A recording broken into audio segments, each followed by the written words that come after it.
Let's start with 900 series 2 trucks sliding window features. It has a screen mesh that lasts for 1 to 3 years. Bottom rail 2 trucks with 1.0 mm thickness.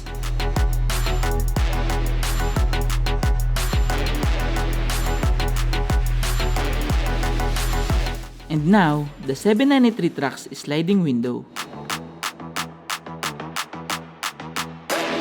It has a screen panel with rollers for smoother slide, and a screen hard mesh for lifetime use.